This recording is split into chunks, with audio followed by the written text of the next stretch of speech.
মহেশতলার যে ঘটনা, যেভাবে গতকাল থেকে পরিস্থিতি আরও উত্তপ্ত হচ্ছে, কি বলবে? কি কি মেসেজ যাচ্ছে? মুর্শিদাবাদ, শামশেরগঞ্জ একের পর এক। আমি একটা কথা বলবো, রাজনৈতিক কারবারিদের কাছে সাধারণ মানুষ আজকে আত্মসমর্পণ করে নিচ্ছে, ফলে এই দুর্দিন আমাদেরকে দেখতে হচ্ছে। রাজনৈতিক কারবারিরা তাদের রুটি শাখার জন্য ফাঁদ তৈরি করছে, সেই ফাঁদে সাধারণ গরিব মানুষ, চাই হিন্দু হোক আর মুসলমান হোক, সেই ফাঁদে পড়ে যাচ্ছে। আমি যতটুকু খবর পেয়েছি, যে সোর্স অনুযায়ী কাজে লাগিয়েছি সেটা আমি বলছি। প্রথমত ওইখানে যেখানে একটা বেদিকে কয়েকটি বেদিকে কেন্দ্র করে সমস্যা হচ্ছে, ওই জায়গাতে 20 থেকে 25 বছর ধরে ফল বিক্রি করে আসছে। ওটা সরকারি জায়গা, ওই রকম জায়গায় প্রচুর জন মানুষ স্টল লাগিয়েছে। ঈদের ছুটিতে বাড়ি গেছে, বাড়ি ফিরে এসে দেখে হঠাৎ সেখানে বেদি করে দিয়েছে, বেদি করে তুলসী মালা লাগিয়ে দিচ্ছে।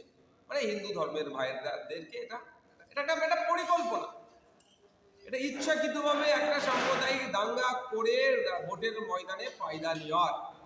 দেখুন, কলকাতার আশেপাশের কথা বলছে, এই শহর এলাকাতে আপনি ফ্ল্যাটের মধ্যেও যদি প্লাস্টার কিছু করেন, আপনার কাছে পুলিশ চলে আসে, আপনাকে আটকাবে, কাগজ দেখবে, নাহলে তোলা তুলবে। থানার অদূরে পরে তো তুলসী গাছটা লাগিয়েছে, যে ওই কংক্রিটের ওগুলো তৈরি করছে, পুলিশ জানে না, জিজ্ঞাসাবাদ করেনি। পুলিশ খোঁজ নিলে দেখা যাবে ওই যে ফল বিক্রেতা মাসোহারা দিত পুলিশকে, তাহলে ওই জায়গায় কে করছে সেটা জানেন, সব দেখে চুপ ছিল কেন? পরে খবর পাচ্ছি যখন ফল বিক্রেতারা এসে এটাকে প্রতিবাদ করে, দুরকম খবর পাচ্ছি। একটা খবর পাচ্ছি যে তাদেরকে বলেছে জয় শ্রীরাম বললে তোরা বসতে পারবি, আর একটা খবর পাচ্ছি যে পুলিশের সামনে তাদেরকে জয় শ্রীরাম বলতে বাধ্য করিয়েছে। এই ঘটনাটাও শুনছি। তো দুটোর মধ্যে কোনটা সত্য তাই বলতে পারছি না, দুটোটাই অপরাধ যদি হয়ে থাকে।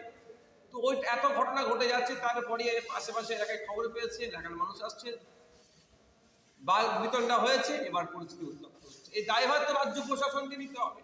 সকাল 10টা থেকে ঘটনা ঘটছে, শুরুতেই যদি এটাকে কন্ট্রোল করে নিত, এই দুর্দিন দেখতে হতো না। এই যে আজকে একটা অশান্তি হচ্ছে, এই অশান্তির আগুনে ওই এলাকার মানুষ জ্বলছে। শুধু কি মুসলমান ক্ষতিগ্রস্ত হচ্ছে, না শুধু হিন্দু ক্ষতিগ্রস্ত হচ্ছে? ওখানকার মানুষ ক্ষতিগ্রস্ত হচ্ছে। দায়ভার রাজ্য প্রশাসনকে নিতে হবে। আর বিজেপি তো ওত পেতে বসে আছে, লাশের রাজনীতি করবে। বিজেপির অবস্থা এতই শোচনীয় পশ্চিম বাংলাতে যে মিস কল মেরে ওদের সদস্যপদ হওয়ার জন্য আহ্বান করেছিল, লোকে মিস কলও মারছে না বিজেপিকে, ভোট তো দেওয়া দূরের কথা। তাহলে সেইগুলো ভোটে কনভার্ট করতে গেলে কি করতে হবে? বাইনারি পলিটিক্স করতে হবে। আর তৃণমূল কংগ্রেস ওয়াকাফ নিয়ে বা বিভিন্ন ইস্যুতে মুসলিম সিম্প্যাথি পাওয়া তো দূরের কথা, মুসলমানরা তৃণমূল কংগ্রেসকে রিজেক্ট করার জন্য প্রস্তুত নিয়ে নিয়েছে। এই ধরনের কাজের যদি না সুযোগ দেয়, আমি বলছি সুযোগ দেওয়ার কথা বলছি, আমি কোট আনকোট বলছি, তাহলে মুসলিম হিন্দু বাইনারি হবে না, মুসলমানরা সেপারেট, হিন্দু ভাইরা সেপারেট হবে না, মুসলমান ভোট তৃণমূলের দিকে যাবে না, চাপে পড়ে যেতে হবে। এই সুযোগ দিচ্ছে না, হলে থানার অদূরে ঘটনা ঘটে যাচ্ছে।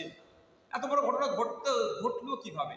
ওখানে কংক্রিটের এইগুলো যখন হলো না কেন, তখন তো একটা জায়গা থাকতো যে এখানে একটা দিন লোক দীর্ঘদিন ধরে ফল বিক্রি করছে, এখানে এভাবে করা যায় না, এক নম্বর। দ্বিতীয় কথা হচ্ছে, এখন ধর্মকে এরা ডিফেন্স হিসাবে কাজে লাগাচ্ছে, সেলফ ডিফেন্স হিসাবে। পিকে মুভিতে আমির খান আপনার ওই যে নায়িকাটা যখন জিজ্ঞাসা করছিল, গলায় মুখে একটা ঠাকুরের ছবি ছিল, কেন বলছে? একটা সেলফ ডিফেন্সের জন্য। তো কেউ যদি কারো মানে ইচ্ছাকৃতভাবে কোনো অন্য ধর্মের মানুষের সাথে লড়াই লাগিয়ে দিবার চেষ্টা করে, আজকে বেদি করে ওখানে তুলসী গাছ লাগিয়েছে, কালকে কেউ যদি কোনো জায়গায় একটা ছোট্ট ঘেরে ওখানে আজমির শরীফের ছবি, কাবা শরীফের ছবি দিয়ে যদি বিতর্ক তৈরি করে, এটা কি মেনে নেওয়া যাবে? দুটো ক্ষেত্রেই মেনে নেওয়া যাবে না।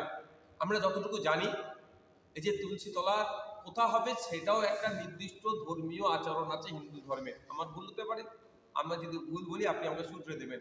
যে প্রতি ঘরে বা বাড়ির ছাদে উত্তর পূর্ব কোণে তুলসী তলা হয়, আমি যতটুকু জানি, আমার জানার মধ্যে ভুলে থাকতে পারে। তাহলে এখানে ইচ্ছাকৃতভাবে ধর্মকে সামনে নিয়ে এসে, ধর্মকে সেলফ ডিফেন্স করিয়ে ভোট ব্যাংকে উতরানোর জন্য এই অপচেষ্টা চালাচ্ছে। আর এর বলি সাধারণ হিন্দু, সাধারণ মুসলমান হচ্ছে, গরিব হিন্দু, গরিব মুসলমান হচ্ছে। এখন রাজ্য প্রশাসন চুপ আছে কেন?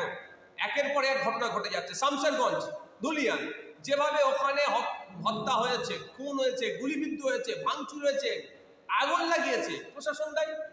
ঠিক একইভাবে এখানে মহেশতলাতেও প্রশাসন দায়ী এড়িয়ে যেতে পারবে না।